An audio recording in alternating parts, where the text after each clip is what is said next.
Tom Quigg presents The Royle Ramble, an episode-by-episode celebration of the classic British sitcom The Royle Family. To get in touch with the show, email us at theroyleramblepod@gmail.com. Hey everyone, it's Tom Quigg here, back again with another episode of The Royle Ramble, our Royle Family podcast. I'll make this intro quick as we have a whole lot of episode for you.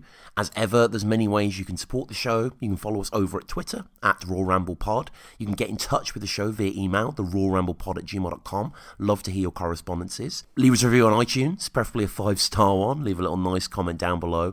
And most importantly, the Patreon. So we launched this in the last episode, patreon.com/Royle Ramble Pod. For those unaware, this is kind of a way you can get premium access to the show. You can help keep the lights on because, you know, podcasts aren't free and all that sort of stuff. But yeah, some fun content on there at the moment. So whenever the episode drops here on the main feed, on the Patreon feed, the next episode will be on there. So if you just can't wait for the third episode of Series 2, that's Nana's Coming to Stay, and you want to hear my thoughts on that incredible half hour of television, I mean, on the hill for this show, then you can go onto the Patreon and support over there. And also on the Patreon as well is the first edition of our Royle Ramble quiz. So this is a new mini-series where I'm going to have listeners on and we'll talk a little bit about their history of the show, their love of the show, their favourite episodes, etc. And then I hit them with 10 fiendish questions at the end. And I want to give a huge shout out to Sophie for coming on for the first episode. Really great chat. She really knew her stuff. And if you consider yourself smarter than, say, Arlene on Who Wants to Be a Millionaire, and you really know your Royle family, get in touch with me and we'll put you to the test. Massive shouts out as well to Flemish Giant and Scott, who are the first two patrons on the show. Thank you so much, guys. So, yeah, intro over. Let's get into the episode. Okay then, Sunday lunch. And before I set the scene, here's what the script itself says. Denise and Nana are sitting on the settee, watching Eastenders. Barbara is slaving away in a steamy kitchen, up to her elbows in pans. And we open onto the kitchen in a different state to how we normally see it. No, this isn't the usual sanctum of lackadaisical tea-supping, like when Denise and Cheryl are thumbing through the catalogue, or the place of unexpected heart-to-hearts, like Jim and Dave on the morning of the wedding. Rather, the kitchen is hectic now, but there's not too many cooks. There's just one, in fact. There's Barbara, in the centre of this maelstrom, preparing for Sunday lunch. And the introduction shot is fantastic. We fade in with pans hissing and bubbling as Barbara plunges a knife into a joint of meat on the chopping board. We pan up and see that she is sweating and stressed, her eyes narrowed in concentration, blowing a lock of hair from her eyes as obviously her hands are all full. We then see a stirring gravy with a wooden spoon in a baking tray that is on the hob itself. And I've always thought that this was unusual, quite old-fashioned really. I mean, I just know with like the few roasts that I've made in my own life, I just tend to pour some boiling water into a Pyrex with some granules. But, you know, I'm sure Barb knows best about gravy. Or maybe she doesn't, as we'll hear Norma question her later. Though in any debate on cooking, as Jim would say, hell, on anything, I'm settling with Barb over Norma. We can see that the rings on the cooker hob are a searing red, and I imagine that that small kitchen must be like a furnace right now. Too hot and scalding, no doubt, as Barbara gasps when she nears the gravy and reaches across to turn one of the hobs down slightly. The cooker itself, we can see, is a Belling Compact, and behind it the wallpaper is thick with grease, embedded no doubt from all the Sunday lunches and dead crispy bacon and such of the past. Belling, by the way, being a defunct company that was acquired by Glendimplex, which is an Irish-based consumer electrical goods firm headquartered in Dublin, Ireland, and it was acquired in 1992, so, you know, it's not a new model, but people have cookers for decades, don't they? It's very classic in its design. Kind of reminds me of the ones that kids get when they want to play house, you know, from like the early learning centre and stuff like that. And you may recall that in Series 1, we have had a Sunday lunch episode of sorts, in the form of the classic Sunday afternoon episode. But that episode begins literally just as they're clearing up the plates. If you remember, the first line is Norma saying that was a lovely dinner, Barbara, I believe, something on that lines. And that episode, the third of the first series, takes its focus on the aftermath of the dinner with Antiques Roadshow as the main course. Whereas this one is purely about the meal, really. We begin with the food being dished up and it focuses on the occasion itself. And the Sunday roast, of course. I mean, this has been interesting to do a bit of research. Of course, a Sunday roast, I know we've got some overseas listeners now, got some people over in Japan and Belgium, etc. I hope you guys have Sunday roasts. But if you don't, if you're not familiar, A Sunday roast is a traditional British and Irish meal consisting of roast meat, roast potatoes and accompaniments such as Yorkshire pudding, stuffing, gravy and condiments such as applesauce, mint sauce or red currant jelly. I can't say I've ever had red currant jelly. And a wide range of vegetables are obviously part of this as well. Broccoli, Brussels sprouts, parsnips, peas and of course the roast potato itself, which kind of gives the roast dinner its name. The Sunday roast prominence in British culture is such that in a UK poll in 2012 it was ranked second in a list of things people love about Britain.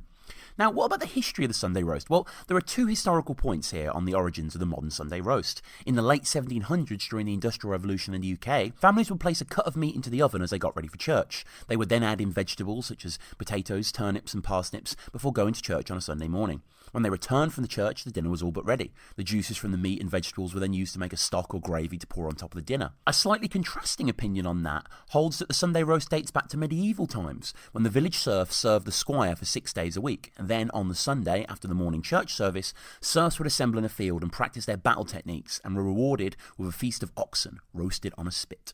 So we cut then abruptly from Barbara slaving away in a sweating inferno to Norma and Denise sitting on their arses. The fire, interestingly, is on in here too, as if to underscore the difference. And it's a nice shot to establish this room, which is actually from behind. We're seeing Norma unmistakably with her white hair and blue blouse. Denise barely visible, but for a magazine in her hand with a page-length dress showing.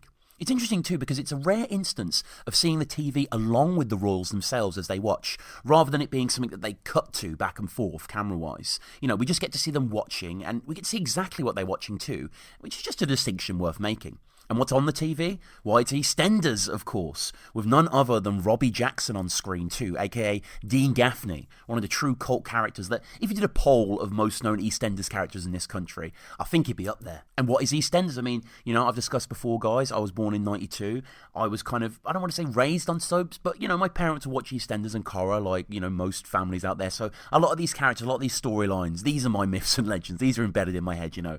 But EastEnders is a British soap opera created by Julia Smith and Tony Holland, which has been broadcast on BBC One since 1985. Set in Albert Square in the East End of London in the fictional borough of Walford, the programme follows the stories of local residents and their families as they go about their daily lives. Initially, there were 2 30-minute episodes per week, later increasing to 3, but since 2001, episodes have been broadcast on every day of the week except Wednesday, outside of special occasions. Now, it's not just the fact that they're watching EastEnders that I absolutely love, it's the fact that they're watching EastEnders at this exact time. I mean, you may remember, kind of soaps flit in and out of the show. I don't think they ever watch Emmerdale on the show, but Cora's certainly been on. You'll remember that when Barbara rang Norma wanting to tell her about Denise's pregnancy, she wanted to finish watching Corrie, and EastEnders comes up later as well. That's at the end of this series, Anthony's birthday, where Twiggy and Jim both comment on Mike Reed and how lucky he is for being the legendary Frank Butcher. But the reason that I love they're watching EastEnders now is they're just putting it in a time and place, you know, because the show is so good at knowing what to put on TV at what time, what's real. You know, think about in Another Woman when they come back drunk in the 5th episode and, you know, the banjo comes out and stuff. Like, what's on the TV was just utter crap, isn't it? It's just the dross, the Davina McCall nothingness that will be on at Channel 4. And in this case, EastEnders is on a Sunday afternoon because it's the omnibus edition, which I'm sure many people remember as well. This is as much a part of the Sunday roast afternoon experience to me as anything else, as the food itself. So basically what they would do is, on Sunday afternoons, they would play all the episodes that are played that week in a block of, what is that, like 2.5 hours or something like that. And I just have recollections of myself as a kid, you know, eating the roast dinner. We'd have a TV in the kitchen or whatever on, and it would pretty much always be EastEnders, or it would be EastEnders that we're watching before we go in. So I love that they put it there. And, you know, the verisimilitude, which is a word that I love to use in this show, but the likeness to reality is just absolutely spot on. And I was thinking about the omnibus, by the way, as well, because obviously, what use is there for an omnibus now in the iPlayer generation? And yeah, in April 2015, the omnibus was axed. And this was following detailed audience research and the introduction of a 30-day catch-up on the BBC iPlayer. So they're lounging, the two of them, Denise and Norma. Denise is with child, of course, so she has to take it easy somewhat. You know, I don't know if she really deserves this Sunday afternoon in the same way that Dave deserves his drink on a Sunday, you know, that we'll get to. But still, they're there, they're relaxing, as behind them, you know, Barbara is just being pulled in all different directions by the kitchen. And the first dialogue that we get here is some classic Nana nothingness. Denise, there was a woman from Droylsden on Richard and Judy having a makeover. Oh, it's only 10 minutes from me. Droylsden. I mean, you know, here on Royle Ramble, we're obsessed with the local geography of the family. Greater Manchester, we've had Knutsford references with Dave's business cards, Middleton being where Barb's Auntie Vi lives. I'm sure there's others that I'm forgetting. But Droylsden is a town in Tameside, Greater Manchester, which is about 4.1 miles east of Manchester city centre. In 1851, the first machine-woven towel in the world was produced at Droylsden on an adapted loom. That was called the Terry towel. And, you know, another thing I'm interested in is famous people that come from these places. Howard Donald of Take That is from Droylsden. Eric Stewart, too, from 10cc. You know, he's a multi-instrumentalist, songwriter, record producer, worked with Paul McCartney. He actually wrote a song with Mick Jagger that I randomly love from the Alfie soundtrack, that being the Jude Law remake, called Old Habits Die Hard. Definitely check out that song. R.I.P. to Charlie Watts as well, by the way. So, getting back to the anecdote then, and this is just classic Nana and Nanity, isn't it? I mean, the whole, it's only 10 minutes from me as well. I mean, so? She gets nothing from Denise, so she then shouts to her overworked and underappreciated daughter, barking once coarsely and being ignored, and then again. And I love how when Barbara finally responds and comes in, she repeats that it's only 10 minutes from me. I mean, this really couldn't wait. This is some bland Sunday dinner fodder, if nothing else. And of course, we will hear this story again, both before dinner and during. But no, it's got to be said now, as Barbara is slaving away. And it got me thinking about the dynamic between Barbara and her husband and Norma as well. Like, you know, maybe in the past, roles were reversed and Barbara was chilling on the settee and Norma was slaving away in the kitchen. But I don't know, I struggle to imagine that. I imagine Barbara was a very, very helpful daughter, you know, as she is as an adult. Barbara, as she hears the Droylsden anecdote, shoots Nana a glance of disbelief. She's sweating, the apron on, then she heads back into the fiery kitchen. There's more Eastenders flashbacks for me too here, as you can hear Bianca chatting on the screen. What another legendary character. And despite Barbara's dismissal, Norma continues, happy to share more fatuous information. It's interesting too to think that this is something that she would have seen in the week, the Richard and Judy thing, and had no one to impart the info to. I mean, maybe Elsie. No one to share with. Anthony does say, you know, back in season 1, why does she come here? All she does is watch our TV. And Barbara says it's nice for her to have someone to watch it with. A change, which, you know, I guess is valid. More insight now from the woman from Droylsden. Nana saying that she had her hair in a reddish tint, like a red setter, and then goes further with the details. And they did all the makeup, and it was all free. And they gave her an outfit to take home. It was for a wedding anniversary. A red setter, by the way, also known as an Irish setter, is a setter, a breed of gun dog and family dog. The term Irish setter is commonly used to encompass the showbred dog, recognised by the American Kennel Club, as well as the field-bred red setter, recognised by the Field Dog Stud Book. And this makeover idea as well. I mean, this is something that I can remember them doing a lot more when I was younger. Like, I don't really watch Holly and Phil or whatever. I mean, personally, I can't stand them, their personalities, but that's for another day. You know, give me Madeley and Finnegan any morning of the week. But yeah, I can kind of remember these happening, these makeovers. And perhaps Nana is projecting here. Maybe she wishes for something like that to happen to her. It's the granular way, too, that she describes things that's so perfect, this writing, the pastel blue, like the scarf she used to have, blue-ish, you know, and the fact that she knew nothing about it is something she, again, barks to Barbara. She knew nothing about it, Barbara. What? Who rightly doesn't even come in this time, knowing it's just meaningless pitter-patter and nothing more. We then get a panned-out shot of Denise and Nana, with Denise in trackies, her legs up on the sofa as she leafs through. Both of them having the relaxed Sunday afternoon that, as I mentioned before, they don't really deserve because of their combined laziness. It's Barbara who should be in there watching EastEnders Omnibus, but she's the mother, of course, so that means, for some reason, that she has to cook everyone's lunch, which they mostly wolf down to little to no appreciation. And from here, there's a cut back to Barb in the kitchen, and it's a bit wider out so we can appreciate the pole plates on the middle table. And then Anthony enters, but just as he does, we can appreciate a Lidl shopping bag on the back of the door. Now, this is interesting, isn't it? Because this is a brand, I would say, in the kind of late 90s that was a signifier of slightly cheaper clientele, perhaps, but one that has gone for a major upgrade in reputation and is kind of highly regarded now, you know. It's kind of interesting to consider that ascendancy. And Lidl, by the way, a German international discount retailer chain that operates over 12,000 stores across Europe and the US. The first Lidl opened in 1994 in the UK, and there are currently 762 of the buggers. And as Anthony enters in his sweaty football gear, we get a tantalising glimpse of the exterior of the Royals' domicile. It's sunny outside, and we can see a wooden fence with some branches growing. Also a bike leaning against the panelling and a bucket too.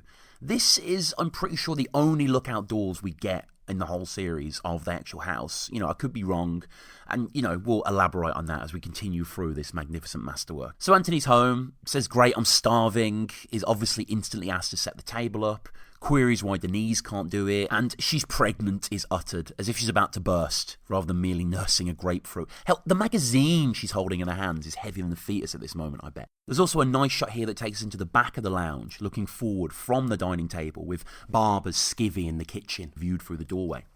Anthony enters the lounge, smiles when he sees Nana, kisses her on the cheek and says hi.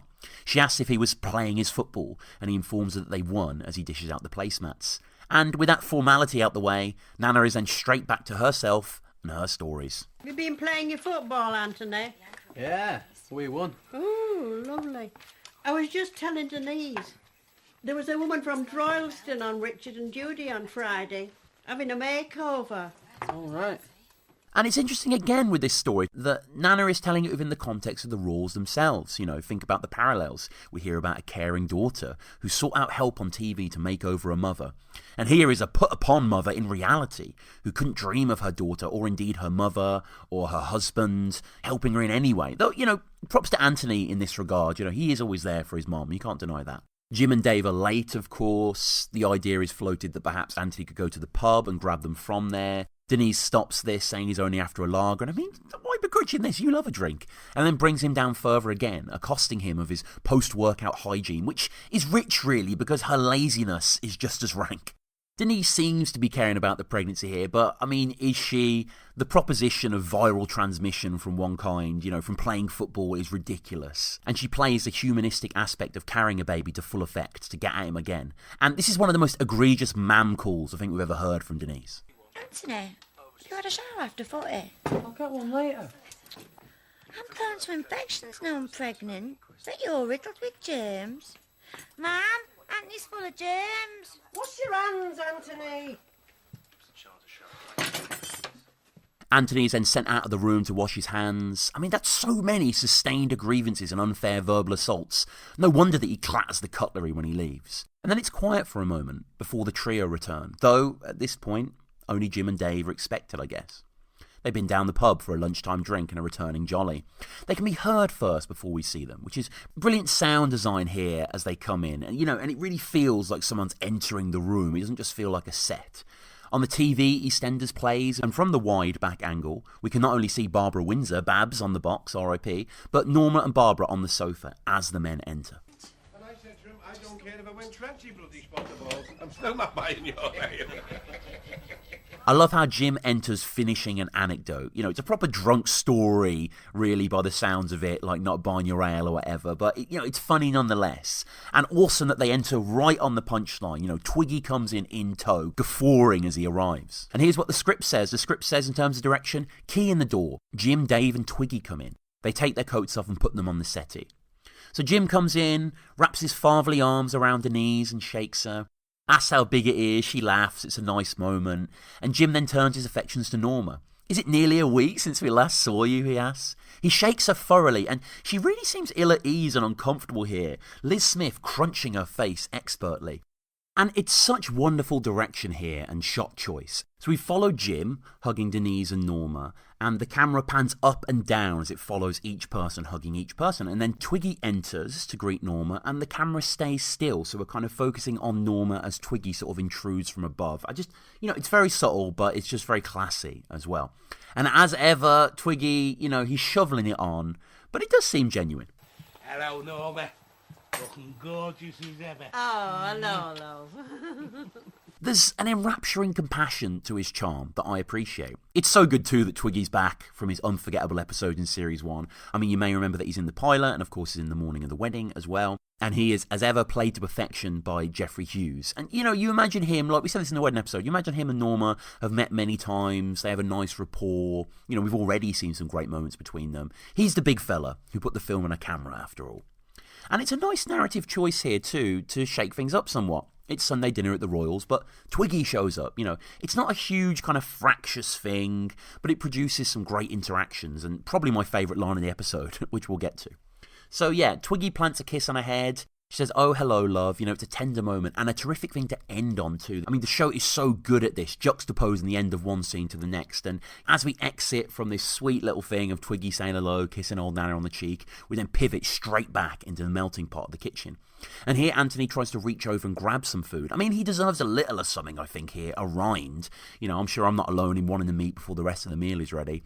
But Barb bats him away. She's at the stove, making gravy now again in a way that I've never seen. Why am I so obsessed with this gravy? I don't really know.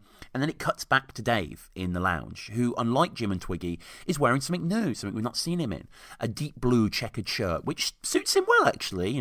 He kisses Nana, and he clatters around Denise onto the sofa, looking a bit sozzled, mouth open. I mean, he's kind of looking like Dave looks, but you can tell the guy's had a few jars. Then Denise has to prompt him for a kiss, which she gets and likes. But yeah, a tad concerning. Maybe a harbinger of the stupefaction of Dave Best, perhaps. It's not just the kiss that she likes, however. Dave? Oh, you stink a drink, lovely. Now, what's the delight there? Is it the second-hand high of drink for her as she's pregnant and abstaining? Well, we learn that she is still drinking. Or is it just something she would have said anyway? Maybe a bit of both. But it's a sweet setup, the kiss, and then the comment on something that only they could really appreciate having kissed, something intimate, and it's still funny and wry, and, it's just a Royle family in a nutshell, isn't it? Twiggy, then seated in Anthony's seat, jumps right into the conversation. Hey, Denise, Dave just told me about the baby. Great news, that. Ah, thanks, Twiggy. And Twiggy really emanates a comfortableness and cordiality here. He's gone through it with little Lee, I'm sure, but he's still undimmed in his appreciation for the beauty of parenthood, especially because it's Denise, who he's probably known for her entire life. I mean, we don't know exactly the Twiggy and Jim timeline like we do with Jim and Barb for obvious reasons, but you get the feeling that they've known each other for a good while. So, overjoyed by the announcement and wanting to help, Twiggy then offers to get some gear for the babby. He can sort all that stuff out, he reveals, which causes a little disagreement here between the first-time parents. And don't worry about gear for it. I can get all that sort of stuff. Oh, I don't want dodgy gear for this baby, Twiggy. We do? The way Denise says, Twiggy, slightly muted at the end with the pause, it really lends emphasis to it. She's serious, so to speak. I mean, she's a dodgy mom, so perhaps it's best not to have dodgy gear to go along with it. And then Dave just over the top of, we do, the bluntness of the we do, the northernness of it, the cadence, the swing, the abruptness. The body language, too, of Denise really up against Dave, her legs bent slightly towards the camera, the bureau behind them stuffed with ornaments. And here, in terms of camera shots, we have something really novel, something really original that I don't think I've really seen before, certainly not on TV. As in the shot, so it's a shot of Dave and Denise as they're speaking to Twiggy and letting him know, well, the contrasting opinions on the dodgy gear, right? And Norma's next to them, but the camera never cuts to Norma. However, there is like a sliver of Norma in the shot. There's just like a bit of her kind of blue dress, her blouse. And obviously, she'd be listening in, she'd be reacting.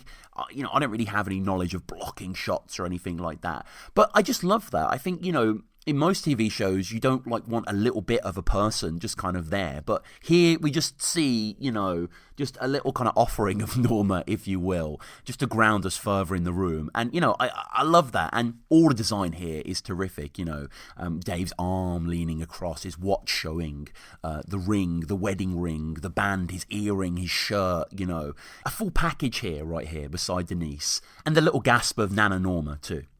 So Twiggy, ever the hustler, listens to this feedback and changes tact with great success. I'll tell you what. I'll knock off a cot for the baby. That'll be my present for it. Oh, heart of gold, Anthony. Love the warm feedback that they give this declaration of criminality. Nana piping up with heart of gold, the delicious irony. And the changed minds of Dave and Denise. Well, Denise, really, as Dave was on board with the gear, so, why not the thievery as well? We just hear this response to the knocked-off cot, however. The camera isn't focusing on those characters for a moment. Rather, it goes to Jim in his chair, in his throne, who hasn't, like Dave, gone to his woman and said, hello, how are you? Nor has he just let Barbara know straight away that they've got a guest. He's just lounged for a period, not even really reacted to Twiggy's grand gesture. And then, just after a bit, he informs Barbara of their lovable, scally interloper. Bob, you put another plate out, love. Twiggy's here. Right. He doesn't even get up, Jim. He turns around in his seat, apparently great effort expended there, and shouts above the warm response to Twiggy and the TV into the kitchen. I love that when it cuts to him saying, Twiggy's here, it's Barb listening in front of the stove, tending to the gravy. And she just has to deal with that fact. She likes Twiggy, obviously. It's just she would want notice, really. I mean, they're already late, everyone down the feathers type thing. And this is just another thing, another obstacle on top of everything else. But Barbara, ever the mother, ever the caregiver, she just accepts it. She leaves the kitchen to say hello to Twiggy, and as soon as she does, a young, hungry Anthony pounces. Hi, Twiggy. Is that all right, Barbara? Oh, yes, there was plenty of food here, love. Well, Anthony's eating some of that surplus food, if there was any to begin with. And on the outside, Barbara takes it in her stride, and Twiggy doesn't see it as a problem. You do wonder if this has happened before. I mean, Twiggy, towards the end of the episode, says he'll be around next week, so it's probably a semi-regular occurrence anyway. I mean, Twiggy, again, always welcome, of course, but a bit of notice, maybe that would have helped. We're back in the lounge now, and Anthony's setting up another plate, and Twiggy, man, he just doesn't miss with the cheeky chappy charm, does he? Hey, Twiggy, I believe you've got yourself a nice lady friend. Well, I couldn't wait for you forever. Nana's laugh there is everything. Twiggy's too. I mean, he's up there with Jim's laugh, Twiggy's laugh. Twiggy points at Nana as he's laughing, but returns to the TV instantly, says the thing, and then instantly glances back, watching this kind of mind-numbing EastEnders. I wonder if back in the day people would watch the whole 3 hours of this thing. I mean, I'm sure they would.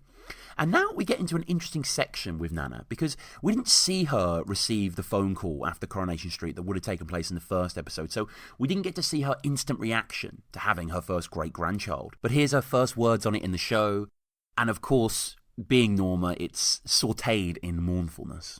Hey, I'm going to be a great-grandmother, if I live long enough.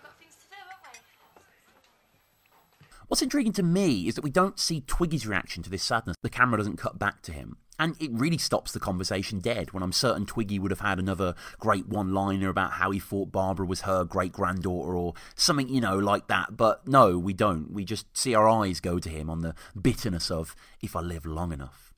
Dave and Denise, who are next to Nana on the sofa, slowly peel away at this point from her having their attention and return to the ever-absorbing EastEnders.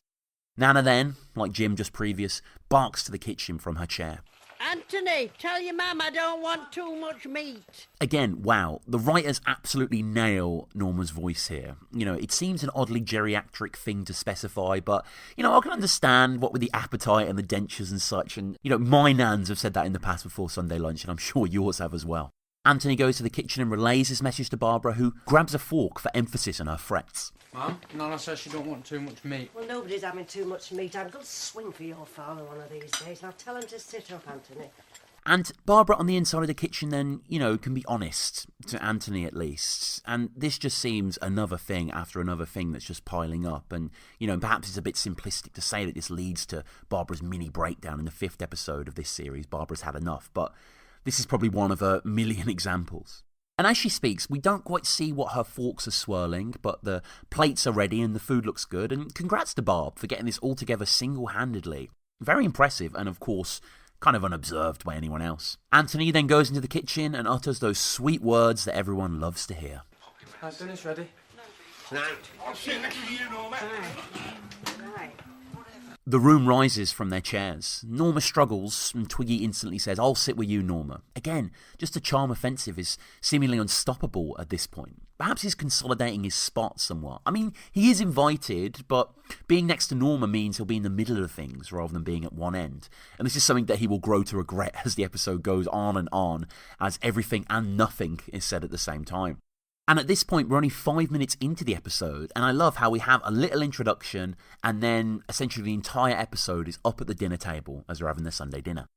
Norma is aided by Twiggy, who helps her up. Denise somewhat puts an effort into helping her by pushing her with her hands, but I'm sure she could have stood up and helped also. And the rickety bones of Nana reminds me of one of my nanas as well. Hardy but frail.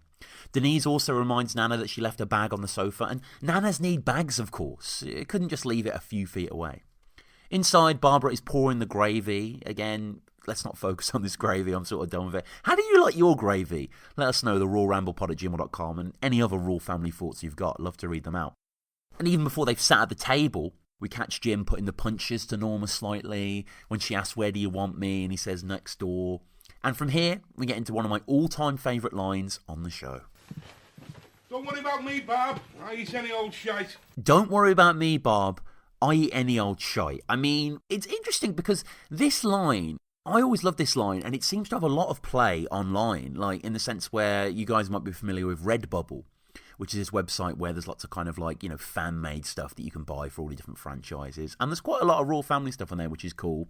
And you see these T-shirts and these stickers from My Arse, Have You Had Your Teas, Just a Sherry at Christmas, all these things that are repeated ad nauseum on the show to great effect. But I'll eat any old shite is only said once, but there's quite a lot of merch for that as well.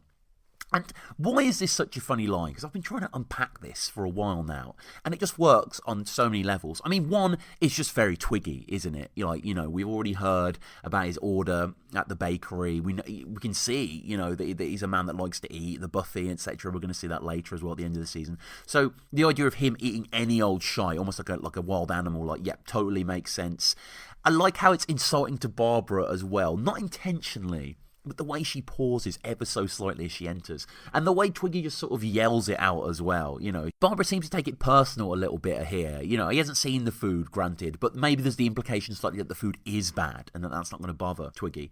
But it's just, I don't know, there's so much going on here. The use of shite rather than shit, the acceptance that the food could be terrible. Just, I don't know, it just swirls around for me and just makes it so impactful. The family sit down, and Denise talks about having the family round to their place for Sunday dinner once in a while, but with an unbelievable expectation. You all have to come round to mine and Dave's one time for Sunday dinner. Oh, nice one. Mum can cook there. Be a nice change for her. Oh, yeah. Nice change for her, too. Brilliant. And Barbara pauses on that, again, like Twiggy's comment. She puts the plates down, including her mom's first, who instantly complains, Nana. Literally, a full plate of delicious warm food has been placed in front of her, but that's too much for me, she crows, without any delay.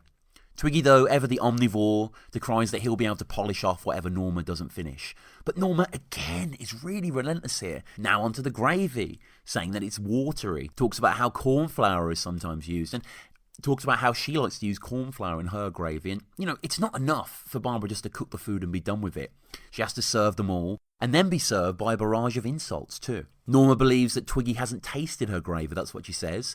Twiggy says, I can't say I've had that pleasure, and laughs dirtily. I guess that's a euphemism, tasting someone's gravy. I mean, that's kind of crazy, by the way. But, maybe I'm just being a bit too dirty-minded there. But Twiggy does like Roy Chubby Brown, and that kind of is in that wheelhouse, isn't it? Denise is then given her meal, she appreciates it, she gives Barbara a loving pat, and then we learn of a new character that we never see, or I don't think is ever spoken about again, Bob the Spark. This is from Dave, talking about how he met him in the pub, and that Nana's video will be ready on Friday. And then we learn why Nana needs it. You never bloody use it. We always have to record everything for you.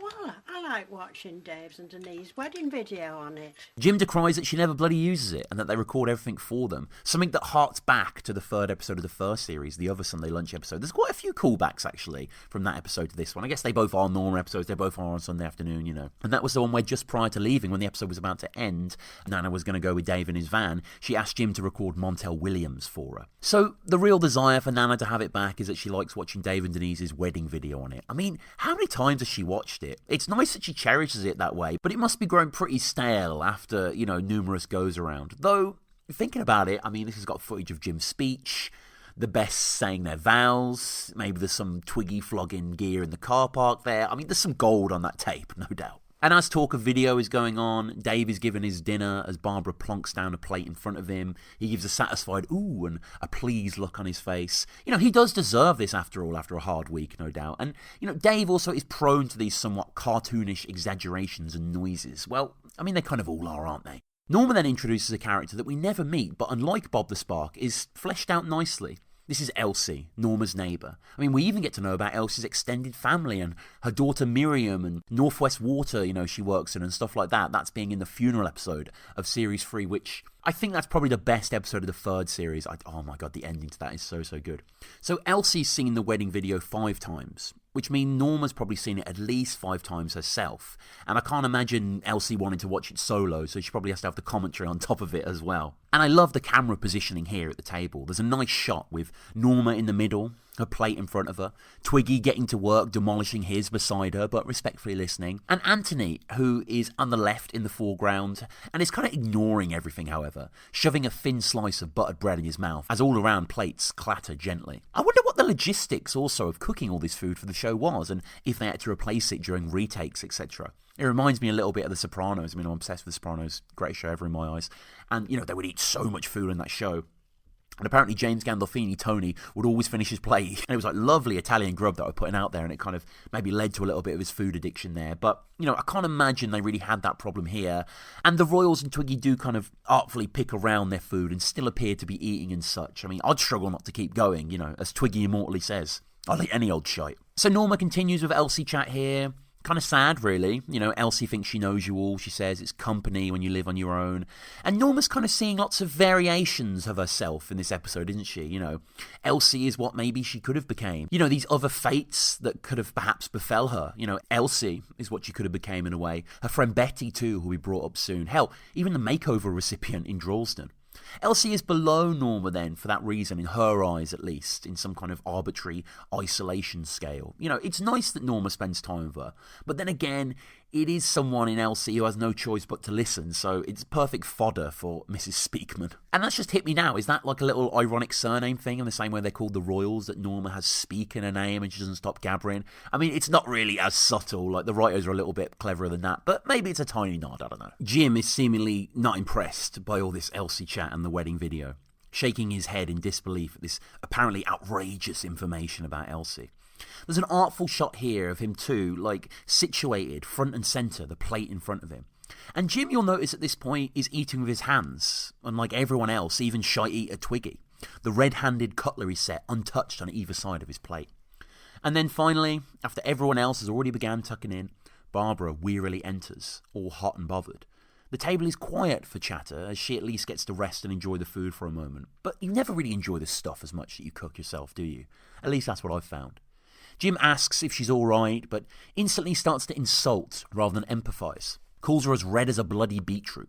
And she urges him to just leave it, which, yeah, please do, Jim. I mean, is he that ignorant to not realise why she's in such a crimson state? Her body language too, Barbara, it's a little standoffish, trying to retain composure, but clearly not happy about the situation. Not happy about a lot of things, and it's all coming to a head. She glares slightly at Jim. Denise looks on, kind of concerned, still eating, but clearly seeing what's happening, registering it. It's the same old interactions. She's probably seen this type of thing many times before, over the Sunday dinner table and elsewhere. Denise then changes the topic and asks Twiggy about his new lady friend. Hey, Twiggy, who's this new lady friend what you've got, Oh, you tasty piece. I think this could be the one. The way Denise says that too. Who's this new lady friend what you've got then? I love the vernacular. And good old Barb, ever positive despite all the travails Barb, because she's smiling, listening, genuinely pleased as she learns of Twiggy's new missus. She's a tasty piece, he tells us, which you'll remember Jim used to describe Beverly Macker. I love that too. She's a tasty piece, pause, I'm thinking she could be the one. I mean, those two things together, terrific. Jim, as ever, though, can't let anyone relay good news without putting a dampener on it. Well, that's what the three lads said who have kids to it. Nothing wrong with that. Said. Which gives us a bit of a better idea of the type of woman that Twiggy is with. I imagine Beverly Macker's two kids are maybe with different men too.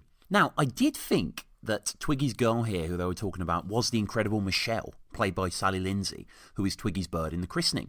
But Twiggy refers to his girlfriend as Debbie in this episode, so I imagine that Michelle is a new model. But you could definitely imagine Michelle working in a petrol station at nights. And, she does mention her kids being taken away by the social, which coheres with the idea of free dads. You remember she complains about her kids in the kitchen with Barbara and Mary in that amazing episode that closes Series 3. Jim talks about the three kids with three different dads, saying that with a grip of meat in his hand. I mean, look, maybe munching on a Yorkshire or roast with your digits is fine, but the meat itself, just munching on that thickness with your palms, it's a little too much. I mean, we have seen him attack a chop too with his hands in the second episode. And Barb, who was a bit annoyed at Twiggy coming through, though, Twiggy wasn't really to blame, it was more the sudden imposition. Barbara says that Twiggy should come round again with her one night, but this is where it reveals that she works in the petrol station. And from this point, by the way, I just want to comment on a new area of the royal household that we haven't seen up to this point, as behind Jim we can see the back wall of the dining room area. I mean, it's the same royal accoutrements, There's a windmill scene painting like something out of a Dutch master's work, or a constable, except it's yellowed to the point of being indistinct. There's a plate on the wall, a shelf with knickknacks unidentifiable, a collection of somewhat chintzy ornaments that decorate the cabinet behind. The camera then pans inward, and we go from Jim up front with Twiggy and Norma to his left, to a shot of their front-facing view with Barbara at the far right, Dave in the middle, and Denise beside. Barbara worries that working nights in a petrol station isn't suitable employment for a girl. A little sexist, but not wrong. It's dangerous employment, full stop. But Jim comments that having met her in person, that she's got nothing to worry about, and that even Lennox Lewis wouldn't tangle with her. Lennox Claudius Lewis, of course, born 1965, is a former professional boxer who competed from 1989 to 2003. He's a 3-time world heavyweight champion, a 2-time lineal champion, and remains the last heavyweight to hold the undisputed championship. Holding dual British and Canadian citizenship, Lewis represented Canada as an amateur at the '88 Summer Olympics, winning a gold medal in the super heavyweight division after defeating Riddick Bowe in the final. That's a great boxer name. Lewis is also an avid chess player and funded an after-school chess program for disadvantaged youths, one of whom earned a university chess scholarship at Tennessee Tech. And I only bring the chess thing up because Lennox Lewis was on Joe Rogan's podcast and they spoke a lot about chess, and I just thought that was quite interesting that he's a chess player amongst all other things. And I love the way that Barbara coos after this too. Great. You haven't seen her, Barb. Lennox Lewis wouldn't tangle with her. Hey, yeah, she's well capable of handling herself. Oh. There's more silence then for 10 minutes or so as lips smack and plates are scraped. Dave is getting stuck in. Denise's arms, though, are at a slightly odd, askance angle to the plate itself. And Jim, like Norma, how many times we describe them being so similar, he's looking a gift horse directly in the mouth here by complaining about a free meal lovingly prepared for them. Bloody hell, Barb, how long have these roasties been out? They were done half an hour ago, but you were still in the pub. Well, Dave was getting his annual round in, and I didn't want to miss that. I like my roasties dead crispy, as some might say, but yeah, 30 minutes is a bit too long. Still, though, Jim, you didn't do a dish when Barbara was in the hospital giving birth, so what gives you the right here? There is a shot included too, as this is going on, of Anthony listening in, struggling to break through one of the roasties with his incisors, but he swallows uncomplainingly, however. Barb says they would be ready as normal, but Jim was in the pub. Jim counters that Dave was getting his annual round in and he didn't want to miss that. It's a nice little jibe there to disarm the tense situation somewhat. And you may remember that Jim did actually compliment Dave to Denise as someone that always paid his way, unlike his father, aka Limp Along Leslie. Twiggy then asks Denise how she's getting on with the pregnancy. Not in terms of the changes to her body or anything like that, or the new responsibilities that are dawning, but the fact that she can't drink anymore. How are you getting on now, Denise? Now you're not drinking? Oh, I'm only not drinking at dinner time. I'm allowed to drink at night. All right, the baby will come out with a lager top. Oof. I get that they don't really show us Denise drinking on camera, as we know she's pregnant, but her admission, her brazen admission that she is still drinking at night, which means a lot, which means she's probably been bladdered a few times as well, whilst having, a grapefruit inside. Ugh. The implication on that is actually quite grim. Jim doesn't allow us, though, to dwell on the slightly morbid reality of this situation, however, with the joke about the lager top, which gets a laugh, Anthony and Barbara guffawing along. Now, Nana did say she didn't want meat, and she meant it. So she coarsely offers her beef up for grabs, and without thinking, Twiggy utilises his proximity to Norma and adroitly takes it off her plate, much to growing lad Anthony's disdain. And Norma doesn't want the meat, not because she's full, but because she's got a complaint, of course. It got stuck under her palate last time, she said, which again, just a classic sort of elderly phrase I'd only ever hear, post-7-year-olds say.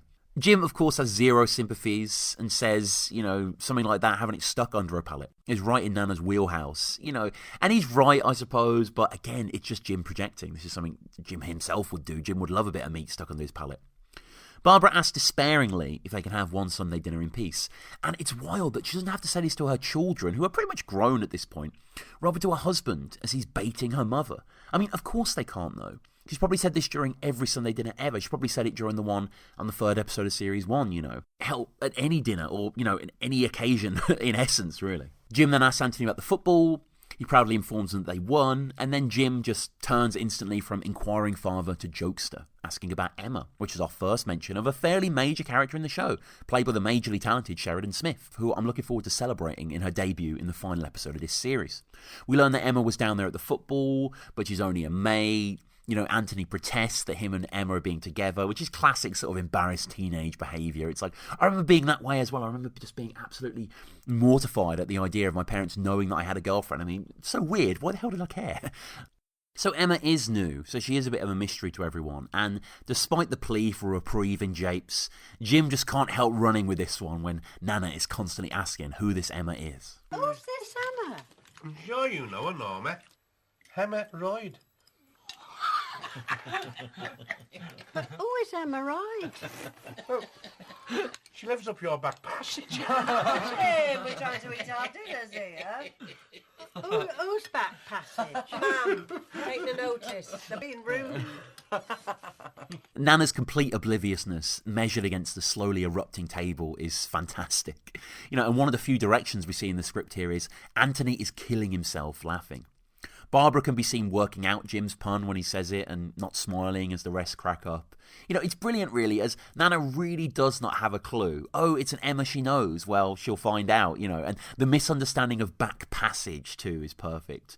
Norma probably sees that as more as a comment on a gully or something. Is that a Brummie term, a gully, an alleyway? Let me know, theroyleramblepod@gmail.com. And there are some excellent choice shots of Anthony laughing at all of this, which, is hilarious. But Jim, again, asking about football, nice fatherly thing, then pivoting into Emma to take the piss out of him, and then making this funny joke, and then blaming it on Anthony. It's like, God, the guy's bipolar. Anthony, have a bit of respect for your nana.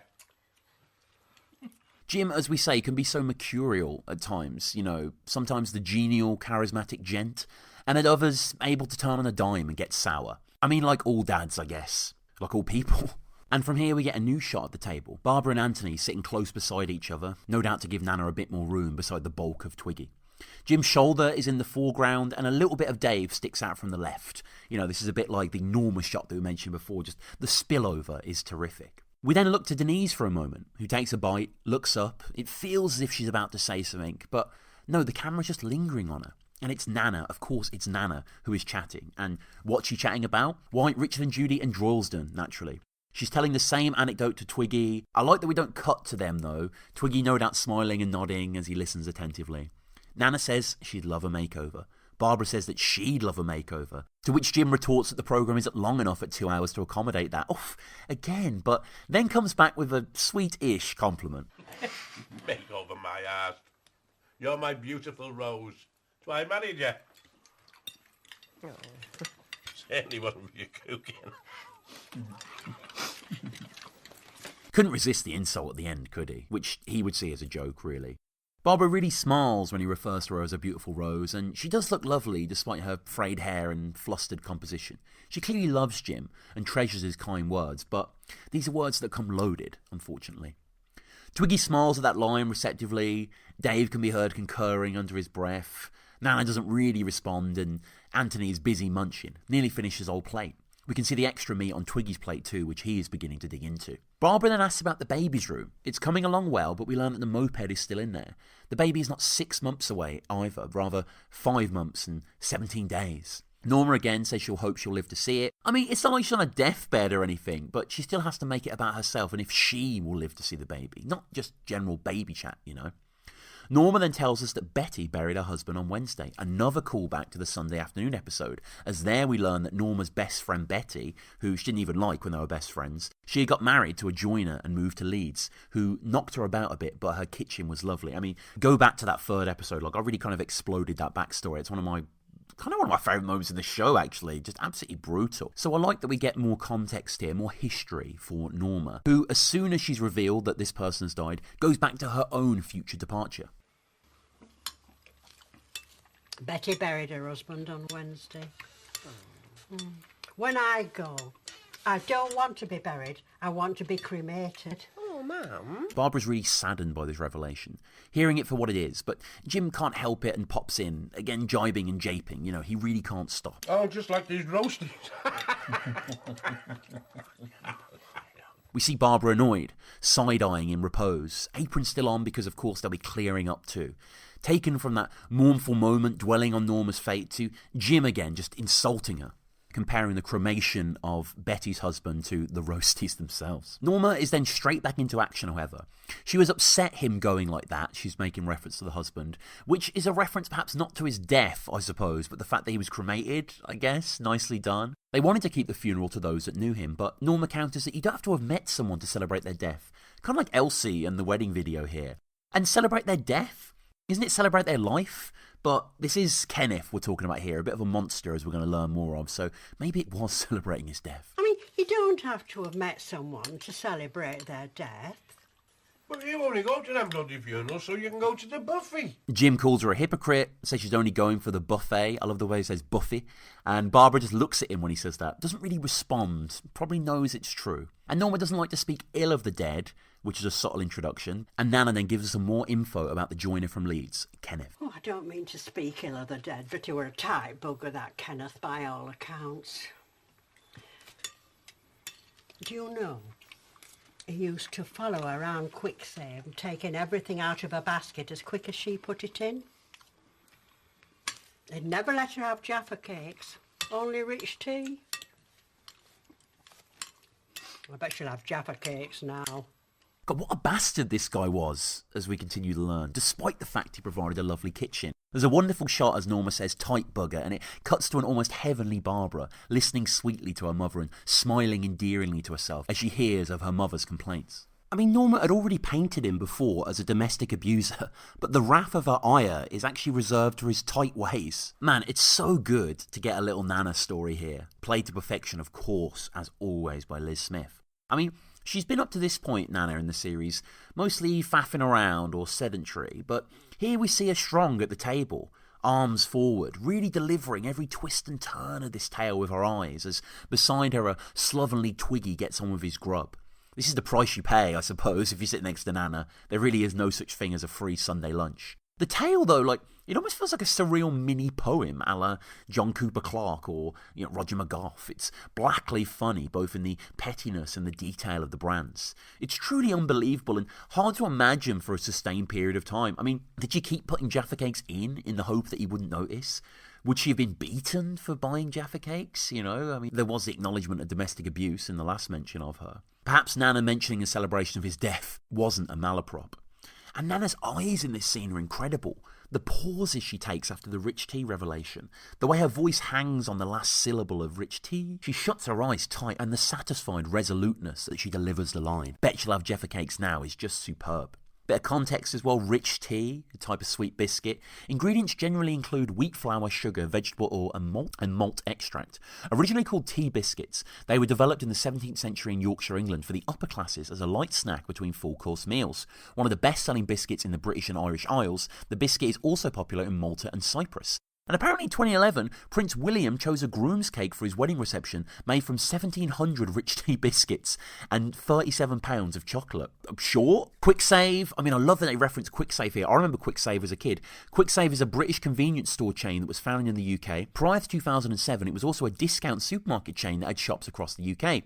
It went into administration in July 2007, but was brought back in April 2012. Its shops were small to medium-sized high street supermarkets, mainly located in areas with below average income. Now, I didn't know Quik Save came back. People may remember Quik Save because the branding was like a stark red with italicized white writing on the front. Quik Save in capital letters. It was always quite striking. So yeah, Quik Save. R.I.P. to Quik Save. Though apparently it's still back, but yeah, I haven't seen them for a while. And finally, Jaffa cakes. Jaffa cakes are biscuit-sized cakes introduced by McVitie and Price in the UK in 1927 and named after Jaffa oranges. The most common form of Jaffa cakes are circular, 54mm in diameter, and have 3 layers: a Genoese sponge base, a layer of orange-flavoured jam, and a coating of chocolate. Each cake is 46 calories, apparently. Because McVitie's did not register the name Jaffa Cakes as a trademark, other biscuit manufacturers and supermarkets have made similar products under the same name.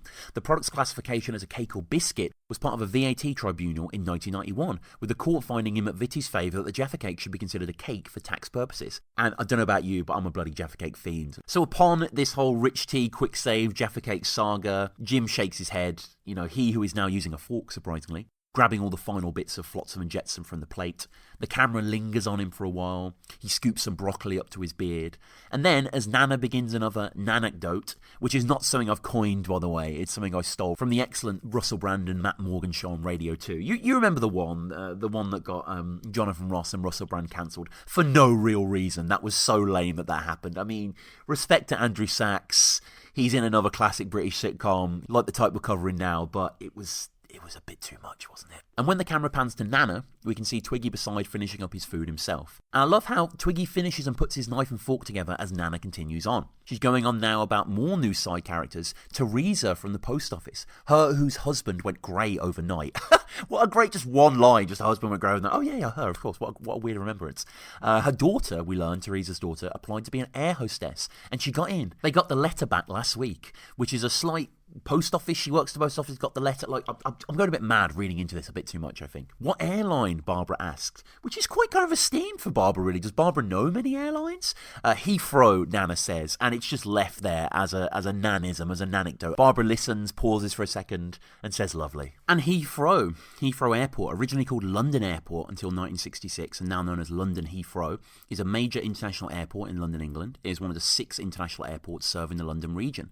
The facility is owned and operated by Heathrow Airport Holdings, and in 2019 it was the second busiest airport in the world by international passenger traffic. It has 84 airlines serving 203 destinations in 84 countries, and the top 5 destinations that they travel to, in reverse order: Hong Kong, Amsterdam, Dublin, Dubai, and New York. Barbara says that she would have loved Denise to be an air hostess, but she immediately decries this, stating that they're only skivvies making tea but in the sky.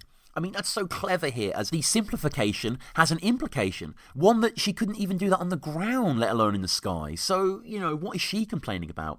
And Barbara shows her knowledge here. She says that they have to speak several different languages, know what to do in a crash. And I really like that she shows her desire here, her aspirations for her daughter. It's a good thing to get into. And not unrealistic, perhaps, for Denise, like a doctor or a vet, but something respected, unlike her current occupation of soon-to-be mother. And no offence to any soon-to-be mothers out here, but you kind of get what I'm saying. Jim states that in a crash, she would shit herself, the same as the rest of us. More shit at the dinner table. Which Barbara calls Jim up on, who kind of sneers slightly. Nana is then in full flow. I mean, every time there's a gap in the conversation, it isn't Dave, Denise, Anthony, or even Twiggy. It's Nana, with Jim chiming in every now and then. And Nana, she tells Twiggy that she's never even been on a plane. No shit, please, while we're having dinner. I've never been on a plane, me, Twiggy. I'm 84 years old and I've never even sat on one when it was on the ground. Oh, bloody hell, no. What would you want to do that for? I'm just saying. 84, and definitely worth thinking about that. I mean, it's not only that she hasn't been on a plane, which is a big thing for anyone, I mean, some of us are lucky enough not to remember the first time they were on a plane, but Norma hasn't, and it's the inference there that she hasn't been to other countries either, not experienced different cultures, which isn't really surprising for her. I imagine the whole not getting on a plane thing is very common in the elderly community. Nana then adds, for no real reason, that she hasn't been in a helicopter either. I mean, thanks for the clarification. Airplanes and helicopters as well. An airplane is a fixed-wing aircraft that is propelled forward by thrust from a jet engine propeller or rocket engine. Airplanes come in a variety of sizes, shapes and wing configurations. The broad spectrum of uses for airplanes include recreation, transportation of goods and people, military and research. Worldwide commercial aviation transports more than 4 billion passengers annually on airliners and transports more than 200 billion ton-kilometres of cargo annually, which is less than 1% of the world's cargo movement. And helicopters. A helicopter is a type of rotorcraft in which lift and thrust are supplied by horizontally spinning rotors. This allows the helicopter to take off and land vertically, to hover and to fly forward, backward and laterally. These attributes allow helicopters to be used in congested or isolated areas where fixed-wing aircraft and many forms of VTOL, vertical takeoff and landing aircraft, cannot perform. And maybe Norma hasn't been on an airplane or a helicopter, but she has seen them, however. I've been to Ringway a couple of times and watched them landing and taking off. Me and Elsie had a picnic there before she was housebound. She was fascinated by that airport, was Elsie, next door. Twiggy gets cut to as Norma speaks, and it's great to see him engaged. And when Nana states that she's housebound, her face crumbles into a solemn front, and also at her shoulder here we can see a mini crown on the windowsill, which I don't think we've seen before, a royal crown, if you will. And she was fascinated by the airport. What does that mean? I mean, Elsie, I guess the gag seems to be that she's painted as a little, a little dim, perhaps. We learn about the fact that she liked the big questions in life, didn't she? Like, she liked the capital of Paris, or she didn't like the big questions, she liked kind of minor stuff like that, or, But Twiggy nods and returns to being back forward-facing, shakes his head slightly in disbelief, thinking what price has he paid to charm Norma, which is interesting. You sort of see Twiggy crack a little bit in that little moment here. And it's very classy in the script, very subtle, very adroit, how they use the talk of air hostesses to go into airports, to go into more info then about Dave and Denise's honeymoon. Hey, when me and Dave went on our honeymoon to Tenerife, Right, we was on the plane and we thought it was just going to be the first drink what was free, but it was all free. Yeah, we was bladdered, weren't we? Absolutely hammered. Nice one. Brilliant. The choice to have Dave say absolutely hammered with a mouthful of Sunday dinner just adds to the effect. You know, and this news then of them being rowdy, Denise especially, would have been a nightmare on a plane, especially before phones as well. No one could capture it, no one could get it go viral. You know, it does sound good though, can't lie. Jim off camera going, oof, nice one, is splendid. And Barbara gazes on smiling, very pleased. And I like that this suggests the idea of them being in a foreign airport, absolutely pissed off their nut. Denise then informs Nana that she would have hated the airplane because there's tiny toilets on there. Nana's surprised there's even toilets there at all. Jim says of course they bloody have, and Denise counters that, well, you've never been on a plane, which answers the question that I posited earlier from episode 1 as to whether Jim has ever been abroad. I mean, no real surprise there. And Twiggy is Jim's mate, of course, but he isn't afraid to call him out on his bullshit either, and Jim goes into a bit of an odd conspiracy realm here. Of course you have toilets on the bloody plane. How do you know? You've never been on a plane. I know, and you wouldn't get me on one either. Safest form of transport, that, Jim. Hey, I know you don't read about any crashes because they keep it all covered up, but you can't tell me the likes of Richard Branson, who's got his own bloody airline, goes everywhere by balloon. He's not bloody soft, is he? Dave then mentions Richard Branson and how he came from a record shop background, which makes sense as Dave has his DJ spinning element to himself, doesn't he, as well? And Richard Branson, also Sir Richard Charles Nicholas Branson, who was born 1950, is an English business magnate, investor and author. In the 1970s, he founded the Virgin Group, which today controls more than 400 companies in various fields. Branson expressed his desire to become an entrepreneur at a young age. His first business venture at the age of 16 was a magazine called Student. In 1970, he set up a mail-order record business. He opened a chain of record stores, Virgin Records, later known as Virgin Megastores, in 1972. And Branson's Virgin brand grew rapidly during the 1980s, as he started Virgin Atlantic Airline and expanded the Virgin Records music label. Barbara can't imagine Branson, though, despite all these achievements, working in a record shop because of his beard, which perplexes Jim, bearded Jim, who claims what's his beard got to do with it, which is fair. Barb then imagines having Branson's money and how good it would feel, stating this as in the background we can see a big patch of burnt greased wallpaper in the kitchen. Jim, of course, is dismissive, and the delivery here is top tier. Imagine what it must be like to be him. All that money. Can't get that rich without being as tight as a camel's arse in a sandstorm, can you? He wouldn't give you the steam off his piss, that fella. Jim, shit and piss, it's Sunday dinner. The way he says he wouldn't give you the steam of his piss, that fella, his eye contact, the dereliction, the disregard, the shake of his greasy hair. Great images too, and so vulgar. The camel's arse in a sandstorm is terrific. You know, I appreciate it's kind of played out, but still. Norma, though, refers to him as Richard Branston, claiming she does know who he is to Jim. He's the one with the balloons, and Jim's like, he's not a children's entertainer. Branston, of course, is a reference to an English food brand, originally known for the Branston pickle, a jarred pickle chutney first made in 1922 in the village of Branston, near Burton-upon-Trent, Staffordshire, by Cross and Blackwell. The Branston factory proved to be uneconomical, and production was moved to Cross and Blackwell subsidiary E. Lazenby & Sons in Bermondsey, London, where it invested in new buildings in 24 and 26, which remained in use until 1969. And apparently over 70 million jars a year are sold of Branston in the UK. More Branson chat here, Branson not Branston, as Anthony mentions that he has his own island. Jim calls him a tight get for that. Norma again continues the confusion here. And after this, the plates are then called for and collected. We can see on the table too a trio of sauces which have came up a few times, but I haven't mentioned, that being ketchup, brown sauce and piccalilli. The kind of piccalilli that Norma didn't get to enjoy on the wedding morning. Barbara announces that it's tinned fruit to dessert, and Twiggy seems genuinely pleased. Jim is negative though, claiming the boat has really been pushed out for this, to which Barbara sours quite quickly. What type of tinned fruit is it, Norma calls, as Barbara thanklessly goes into the kitchen to collect the fruit cocktail. Norma off-screen calls in for grapefruit to be taken out, as she likes it but it doesn't like me, and it's cool to see that Barbara vocalises these words just to herself, as she's learned it from rote, no doubt. Who wants pudding? What is it, Barbara? It's tinned fruit, love. Oh, great. Yeah, you're pushing the boat out, aren't you, Barb? What sort of tin fruit is it, Barbara? Fruit cocktail, ma'am. Will you take the grapefruit out of mine? I can't eat it. I like it, but it doesn't like me. We then cut back to Norma, who is just enunciating her point out to make it, sticking her neck forward and going into it. Twiggy asks about the effects of grapefruit on her, and she informs him that it puts a road right through me. Dave and Denise grimace. Like Jim, Norma isn't shy with disclosing her toilet travails. Jim then commands that Anthony brings the squirty cream through, something we've seen that the Royals all love in the second episode when they're having dinner. Twiggy then tells everyone about his new girlfriend and names her Debbie, and we're getting lots of new girlfriends mentioned in this show. I mean, this show is dedicated to world building as ever. She's great at putting together a Ruby, Twiggy says. Norma's a bit perplexed. He clarifies that it's a Ruby Murray, curry. Now, I've always heard Ruby. I've heard that before, like, Only Fools and Horses, they say it quite a bit, don't they? But I didn't realise who it was actually about. Well, it's about Ruby Florence Murray, who was a Northern Irish singer and actress, one of the most popular singers in the British Isles in the 50s. She scored 10 hits in the UK singles charts between 1954 and 1959. She also made pop chart history in March 55 by having 5 hits in the top 20 in a single week. Norma chuckles at this, seemingly never heard it before, and then we go from news of Debbie doing a delightful Indian dish to Barb slopping out fruit from the can. It really doesn't look appetising, it's more sauce than chunks. And Denise, ever demanding, calls into the kitchen, asks for no juice. I mean, no juice from tinned fruit, that's quite difficult to achieve. And, think of the baked bean juice that Denise didn't want any part of in the second episode of the show, and the fact that she likes her bacon dead crispy. I mean, these trivialities never end. Jim, the future granddad, states that maybe Keanu might like the juices. Denise smiles, dwells for a second that he might. But obviously, even if she knew for a fact that he did, she still wouldn't have the juice. I mean, she's still drinking after all. She clearly doesn't prioritise the well-being of her firstborn.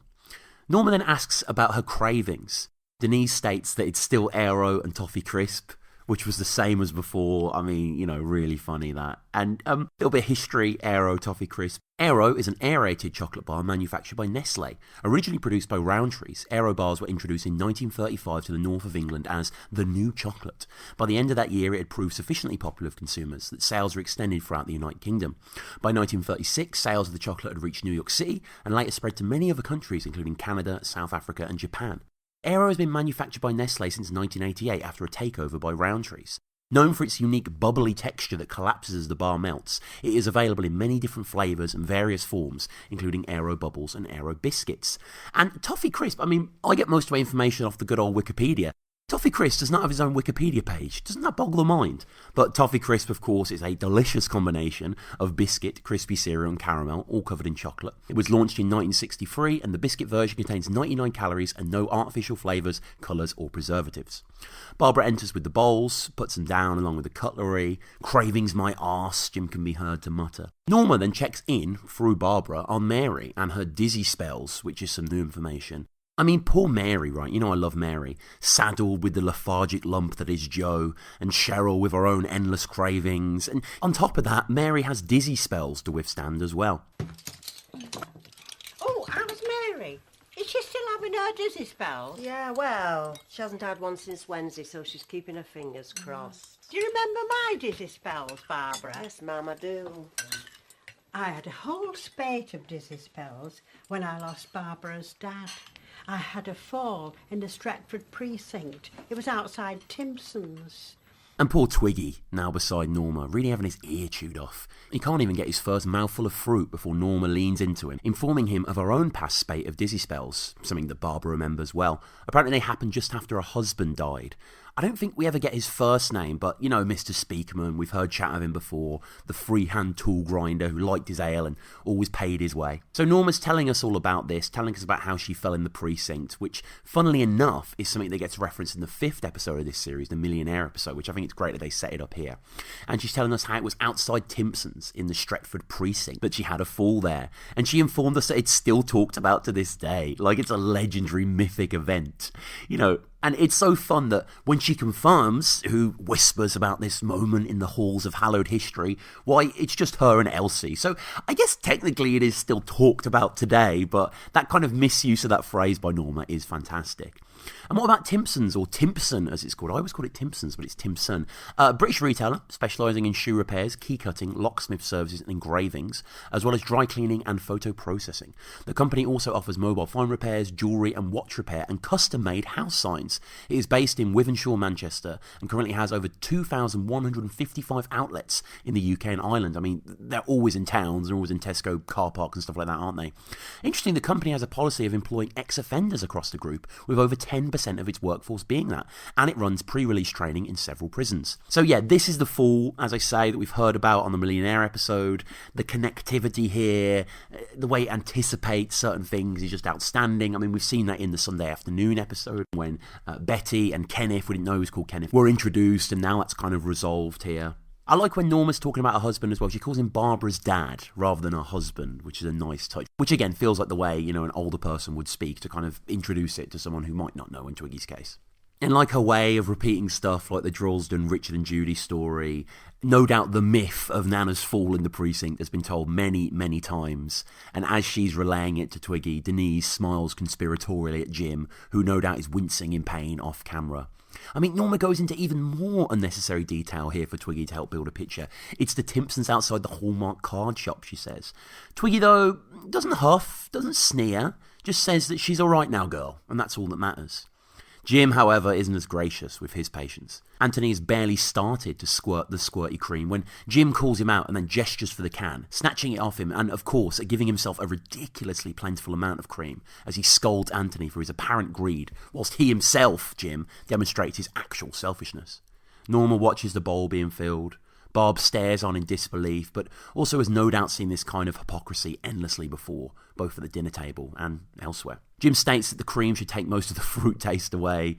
We later see him eating pretty much purely cream too at points. Yeah, well, you're all right now, Gail. That's all that matters. Oh, hey, that'll do. Bloody hell. Do you want to think of other people instead of yourself all the bloody time. And naturally, Norma can't go for a few seconds without some sort of awkward request. She asks for some carnation as the cream lays heavy on her stomach. Anthony is requested to fetch it. He scrunches his face. Nana says, if it isn't any trouble, he huffs himself and he's accosted out by Barb. And you could see Anthony giving Nana a little bit of a dirty look as he leaves too, because he's done a lot of work since he came back from football. And Carnation is a brand of food products. The brand was especially known for its evaporated milk product, created in 1899, then called Carnation Sterilised Cream, and later called Carnation Evaporated Milk. The brand has since been used for other related products, including milk flavouring mixes, flavoured beverages, flavour soups, hot cocoa mixes, instant breakfast, etc. I mean, I don't know about you, but I cannot stand the taste of Carnation. Again, a very elderly thing, a perfect thing for Nana to request. Jim then again asks Barb if she's alright, poking the bear still, brings up the beetroot colour. Denise takes heed and states that it might be the menopause, which is a bit thoughtless and harsh, but, surprise, surprise, it's Denise. And at the utterance of that word, Jim goes quiet.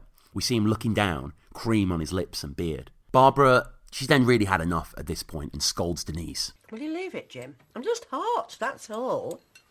Hey, Mum, do you know what it might be? Might be the menopause. Will you drop it, Denise? I've told you, I'm just hot. But, poor Barb, it isn't dropped. Nana states that they called it the change during her time. Barbara, in annoyance, then throws her spoon into a shallow plate to try and make her frustration seen, if not technically heard. She's tried and tried to politely ask these people to stop bothering her, stop bitching between themselves, but she's gotten very little because of that. And the menopause. I mean, I remember discovering the menopause in a very weird way as a child, where we're on holiday in some bookshop and they had a whole row of those For Dummies books, which as a kid, I just knew them as computer stuff, that was Mac, Windows for Dummies stuff. And I remember they had a book called Menopause for Dummies. And I remember saying to my dad, I must have been I don't know, 9 or 10, what's menopause? What is that? Menopause. And I don't think he even really explained it. I think he just said lady troubles, and then we sort of moved on. Awkward as Jim. Also known as the climacteric, is a time in women's lives when menstrual periods stop permanently and they are no longer able to bear children. Menopause typically occurs between 49 and 52 years of age. Medical professionals often define menopause as having occurred when a woman has not had any menstrual bleeding for a year. And the menopause will kind of run through the show, bubbling in the background, and be mentioned explicitly again in Barbara's Had Enough, which so excited to get to that episode. What a classic. Anthony then comes back, lets Nana know there's no carnation, so she settles for the cream anyway, squirts out a little slug's worth, and then begins to talk about Dale Winton and his home in OK Magazine, and Nana seems so pleased to share this anecdote. Dale Winton, by the way, someone who I love, like Twiggy, I'm a huge fan of this guy. Dale Jonathan Winton, born in 1955 and passed away, very young, 2018, at the age of 62.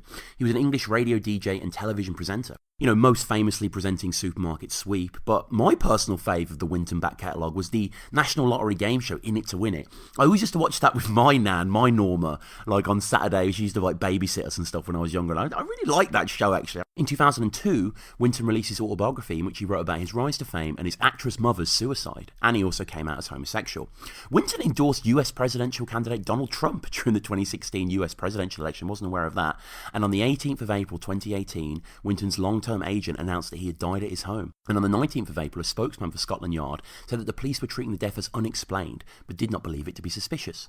According to his friend Gloria Hunniford, quote, Dale had a lot of things going wrong. He had pain with arthritis, he had a heart complaint, he had a chest infection, and we all know how the winter affects that. The coroner concluded that Winton died of natural causes. Winton's friends celebrated his life with a non-religious humanist funeral ceremony from Humanist UK on the 22nd of May 2018, his birthday, and his eulogy was preserved as part of a public historical archive of humanist funerals.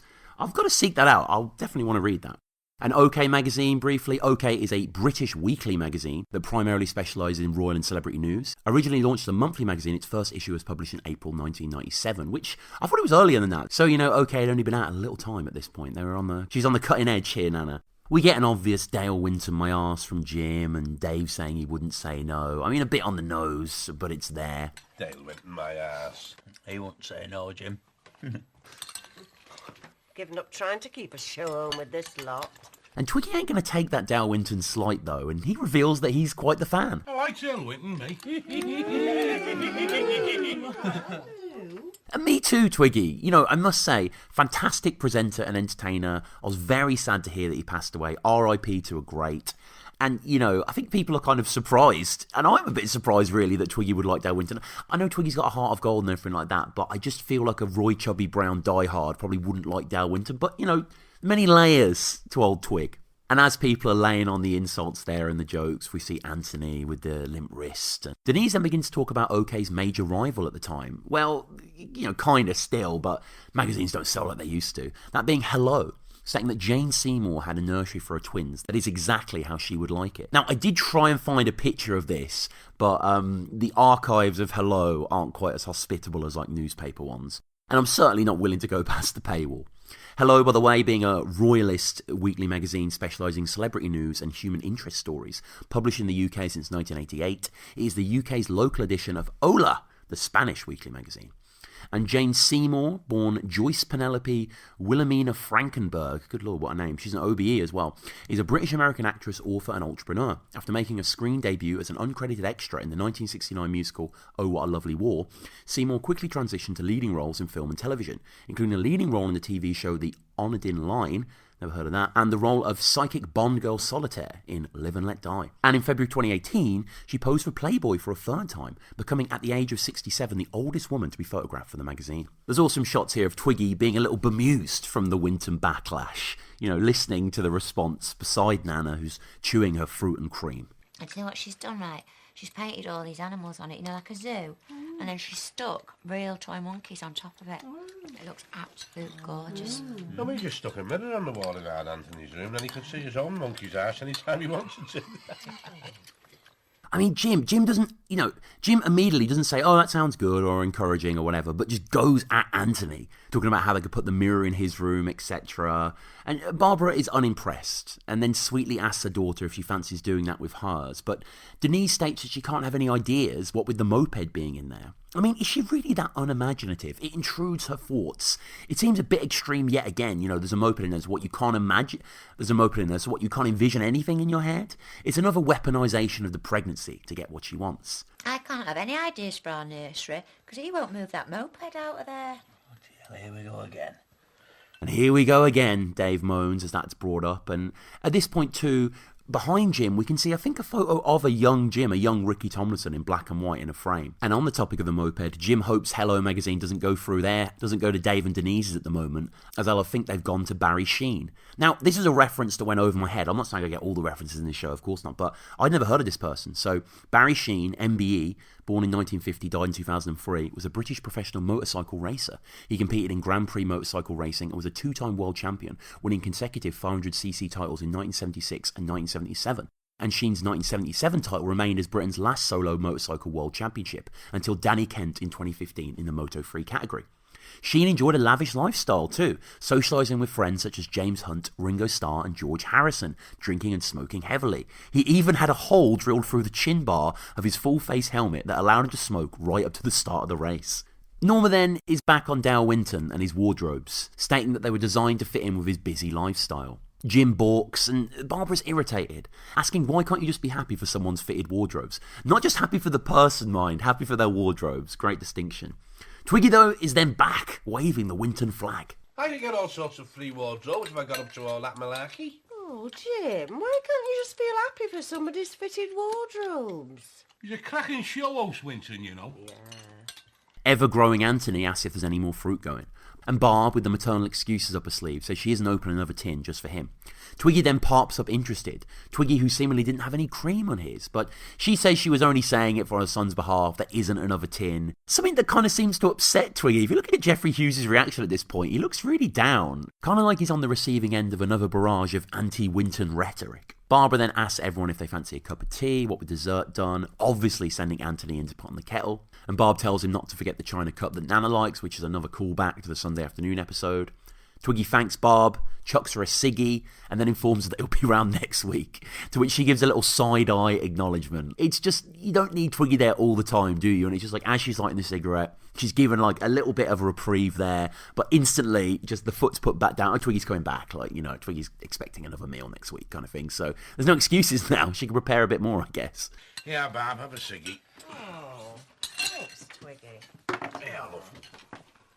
Hey, Anthony, don't forget, Nana likes a china cup. I know. Hey, that was gorgeous, Barbara. I'll be round next week. As Barbara sparks up, Denise then desires a cigarette, asking for a little drag on a Sunday afternoon. Dave puts his foot down and Denise ain't happy. I'm not asking for a little drag. No. Oh, one little drag on a Sunday dinner's not going to harm it. Of course it is. Any smoking's bound to harm it. Again, more confirmation that off-screen Denise is drinking. She then pivots into the moped again and tries to call upon her own mother to get involved between her and her husband. To which, you know, in a dignified way, Barbara just says, I'm not getting involved. Denise is really being unfair here, and Dave is just taking it. Jim thankfully interrupts quite fairly on Dave's behalf. You know, he does work hard all week. It's proper manual labour too on the removals by the sound of it. So he is entitled to a little drink on a Sunday.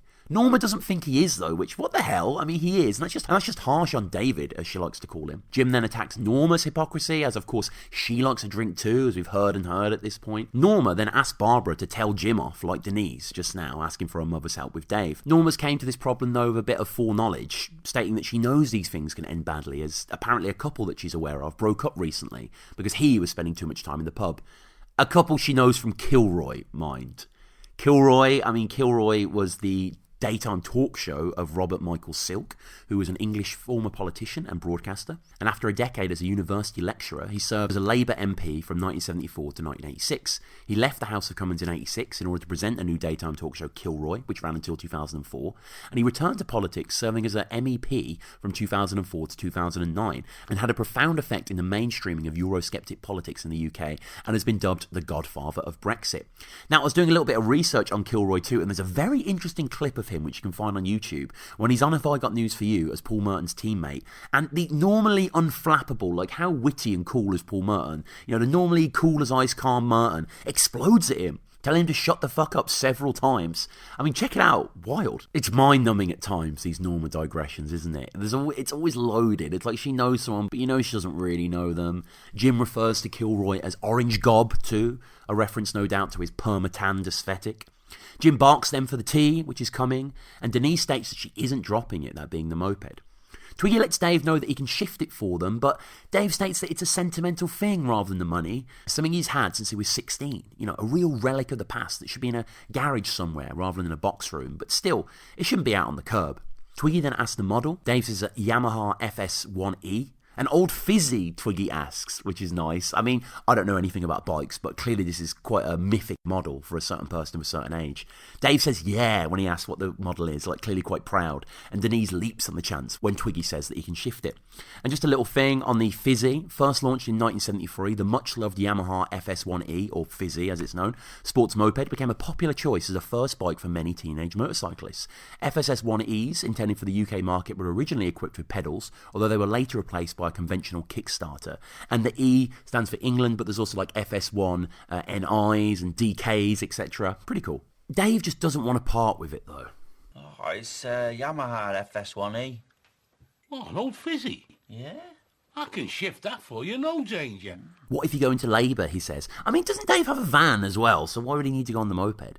And Jim states that the baby will be reading by the time they put it together, which reveals something we haven't known up to this point, because I'd always imagined that it was just a moped, just ready to go, whatever, you know. But no, it's all in pieces, you know, it needs to be cleaned and assembled and stuff like that. So it is a little bit more ridiculous that Dave is just kind of taking over a whole room with all these individual objects rather than an actual thing, you know. And you can understand Dave's hesitancy to let it go, though. His life is changing rapidly. Marriage, children, and here's a cherished item of his youth that he's now being forced to part with. Bloody hell. What if you go into labour and rush into the hospital? The bloody baby will be reading before you put that bike together again. Do you know, ever since I've met him, that bike's been in bits. Used to be in bits at his mum's house in the dining room. Now it's in bits in our box room. Intriguing to see that Dave mouths along with the "now it's in bits in our box room," which he's heard all before. Kind of like Barb in the kitchen mouthing along to Nana with "I like it but it doesn't like me." And there's a shot here of Sue Johnston, of Barbara, looking in Dave's direction. It's hard to read. I don't quite know why they cut to this, but I think it's to show that she recognises some of her put upon stuff is similar to Dave, you know, both of them suffering under the oppression of a petty royal who can't let things go and is seemingly always in perma-nag mode. Norma informs Twiggy that she's never been on a motorbike. Jim rightly asks if there's any form of transport that she has been on, and then Nana, never needing an excuse anyway, begins to reminisce. I've been on a boat on a lake in Pickmere. We're only supposed to have it for half an hour, but we had it for a good 40 minutes. Nana's scofflaw nature showing there, a whole 10 minutes. And as she's chatting, we're back in the kitchen as she continues with the anecdote. You know, she's relaying that the owner of the boat was frosty when they returned, the number hadn't been called, etc. What are they like? You know, Norma states that she can't remember the number, as if that would be crucial for the narrative too, like as if we needed to know that the Timpsons was opposite the Hallmark, you know, stuff like that. Jim urges her to dig into her memory, as he won't be able to sleep at night otherwise, however. And I like how this is heard from the next room, as front and centre in the camera in the kitchen are all the mugs being filled and the milk going in. It's quite the operation Anthony has going here, preparing the 70s, but, you know, one I imagine he's fully au fait with. And Pickmere, by the way, that Nana reference, is a village and civil parish near Knutsford in the borough of Cheshire East. Knutsford, you may remember, is actually mentioned in the pilot, Knutsford Services, where Dave gets his cards printed. It has a population of 541, and landmarks in and among the village include the Lake Pickmere. Nana, though, won't let the anecdote go, continuing with it. 40-something, she thinks, was the number. And what a boat in Pickmere's got to do with Dave's bike, no one really knows, but what has Nana's responses got to do with anything? Twiggy says he'll pop round tomorrow to see Dave and Denise for the price on the bike. Dave is unsure, but Denise is putting her foot down on the pedal, so to speak, and declaring that it's bad feng shui to have a bike in the box room. I'm not sure what Chinese spatial laws mention specifically about that, but it's quite funny that she invoked this ancient practice here that kind of was common knowledge at this point. Like, I remember as a kid knowing what feng shui is, even though it's quite a sort of it's quite a sort of experimental kind of thing, isn't it? So what is Feng Shui? Well, it's also known as Chinese geomancy, and it's a pseudo-scientific traditional practice originating from ancient China, which claims to use energy forces to harmonise individuals with their surrounding environment. The term Feng Shui literally translates as wind-water in English. Historically, Feng Shui was used to orientate buildings, often spiritually significant structures such as tombs, but also dwellings and other structures. Depending on the particular style of Feng Shui being used, an auspicious site could be determined by reference to local features such as bodies of water, stars, or the compass. So Denise, through so much bother, finally gets her way. Good for you, Denise, Barbara says, you know, perhaps emboldened by the sight of a raw woman getting what she wants for once. And Anthony, fresh from stirring the teas, is now back to stirring the shit. It's bad feng shui to have a bike in bits in your box room. Feng shui my ass. Good for you, Denise. No, I reckon you should keep that bike, Dave. Yeah, I do, yeah. It's nothing to do with you, Anthony. Shut your big fat gob, you big fat pig. Man, will you tell him? We heard enough about this stupid bike. Pulls his cheeks apart from the kitchen and farts as well, as if to make his point further. Denise is vexed and raises a voice again at the table. This time, though, Barb doesn't intervene, merely tapping a cigarette into the overflowing ashtray. Twiggy then has his ear chewed off further by Nana. She's stating that she's only been on a train a few times, and then focuses on her favourite mode of transport. My favourite mode of transportation It's a bloody broomstick. Jim. Ignore him, Barbara. A coach. I like it all, me. The camaraderie, the singing, the whip round for the driver, the toilet stops. People don't get coaches nowadays. No, the frightening case, you get on the bloody thing. Shut up. Real classic Nana thing, the coach trip, isn't it? My nan that I've mentioned before, the one from Hemel Hempstead, she loved coach trips, and I imagine for the same reasons that Norma explained there. You know, she would always go on these mystery coach trips, my nan, where they took long routes around to not make it obvious where they were heading. And it's interesting, too, that Norma mentions the whip around for the driver, as she actively avoids the whip around for Elsie at the flats in the next series. Norma tells Barbara to take no notice, as Jim interrupts her saying her favourite mode of transport is a broomstick. She also tells Jim to shut up when he states that no one takes coaches anymore because she's probably on them.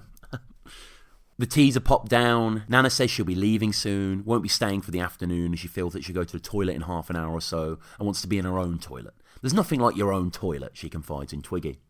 Barbara despairs, stating that all they've had is toilet talk this meal. Jim, quick off the mark, states they're just going through the motions. Ayo! Barbara smiles slightly. There's some laughter. Norma tells Dave that when she gets back, she has some jobs for him to look at. Everyone laughs, which I never get. I mean, I've never really kind of, like, obviously it's not sexual, but the joke is that it's sexual, but I've never really heard someone say that. You know, I guess that's slang for your Frepney bits or whatever, if we're going there. Norma smiles, corrects everyone, says she shows her problems to Elsie, though, as her sister's a nurse. I mean, there's a real kind of non sequitur. The image hangs for a second, and then Dave asks what's up. The iron is on the fritz, apparently, on a dripping tap. But rather than being happy that her husband is so helpful with her nan, Denise just gets irritated again. And I've got a tap dripping in the bathroom. Oh, sound, I'll sort that out. Cheers, Dave, yeah? Sort everyone else's houses out. He can't win, can he? And as Nana continues with talk of Elsie having a shower fitted, we just linger on poor Dave, put upon Dave with a very ungrateful new bride. I mean, the honeymoon period is clearly done. Norma then mentions Elsie's son-in-law, who is paying to have the shower fitted. He paid for the tiles too. Jim calls him a soft bugger, but he doesn't sound too bad. I mean, he treats her with a lot of respect, Norma says, clearly putting him in direct comparison with her son-in-law, who is right beside her. Twiggy then departs, says it's a cracking dinner. Barbara says he's welcome any time. He doesn't say goodbye individually to everyone, but, you know, he makes his departure clear. Twiggy says he'll pop round, and Dave relents, rubbing Denise's cheek and saying he'll sort out the baby's room, much to Barb's pleasure. Twiggy is said goodbye to by Denise. He says she doesn't need to be overdoing it as he leaves. Everyone else says farewell, and Jim waits for the door to slam. Ta-ra, pal. One greedy scrounging get, that fella, isn't he? What a bloody brass neck. Fancy coming back here for his Sunday dinner? You asked him, Jim. I know, but I didn't think he'd say yes. What a hypocrite. What a friend. And yeah, if you invite someone, don't be angry when they say yes. And here there does seem to be a little bit of justice in the world, as we're pretty much at the end of the episode now, and lambasted Norma finally gets Jim with a clean hit. Do you know, Jim, you've got more faces than the town hall clock. And every one of them's miserable. I tell you what, I'll give you that one, Norma. Every one of them's miserable. All right, don't bloody milk it.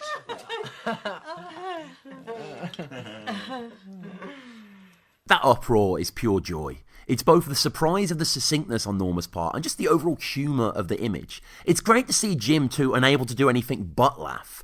But, of course, that's not happening for long. He then accosts her instantly after for milking it to everyone. The laughter continues, though, and it's nice to laugh at Jim for a change. And, you know, people do get their barbs on Jim, of course. He's not this kind of despotic miser. But because it's Nana, and because it's like her taking like an older phrase, like the town hall clock and stuff like that, like, it's a real zinger. Following this is a shot of Norma, her face lighting up the screen. She states that the hot tea is starting to work her. She won't need Dave to take her home. She'll go and have a try now. And if it's all right, I'll be able to stay the afternoon, Barbara. I mean, staying the afternoon on a Sunday means so much to Norma. It's so sweet. Barbara's smiling wide as it cuts back. Happy both to have her mother there, but also, no doubt, as a form of subtle revenge to annoy Jim, too, through her. So Norma's going upstairs, and the papers are assembled for her. The People, the News of the World, along with the Free paper. Jim states that she has half of Fleet Street under her arm, stating, if the world's press could see you now. And just on those papers as well, the Sunday People is a British tabloid newspaper. It was founded as the People on the 16th of October 1881. In 1992, it was the only newspaper ever to get a new look twice in the same year. And despite its tagline to be a truly independent newspaper, the people endorsed the Labour Party at the 2015 general election on the recommendation of polling data from its readers. The News of the World was a weekly national red-top tabloid newspaper published every Sunday in the UK from 1843 to 2011. It was at one time the world's highest-selling English-language newspaper, and at closure still had one of the highest English-language circulations.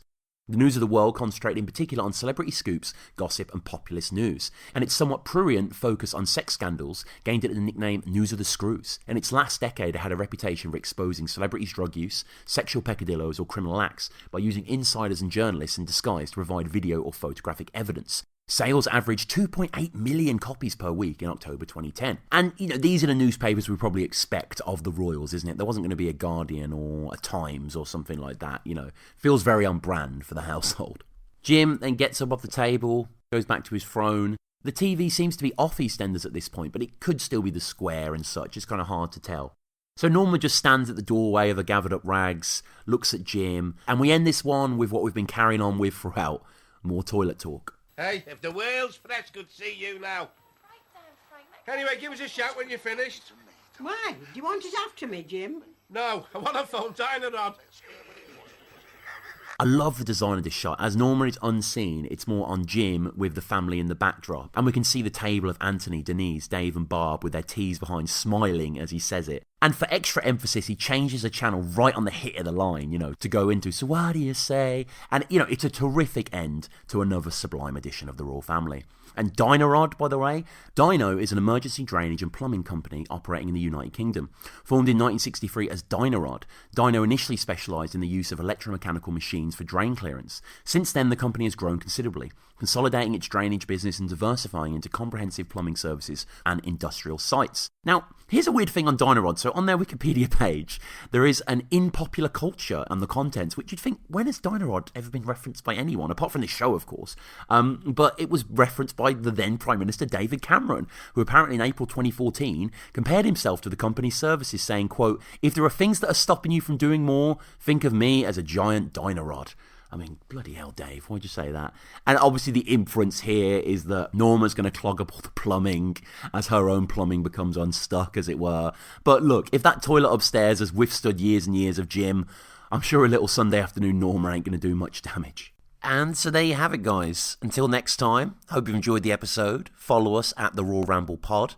Get in touch with me, the RoyleRamblePod@gmail.com. We've got the Patreon there as well, where the quiz with Sophie, the first pilot of our quiz show, Royle Ramble Quiz Show, is over there, along with the next episode in the chain, which is Nana's Coming to Stay. So tell a friend about the show, send us an email, leave us an iTunes review, all that good stuff. Go back through the archive as well. Let me know if you want to get in touch for the quiz also. I would love to have people on for that.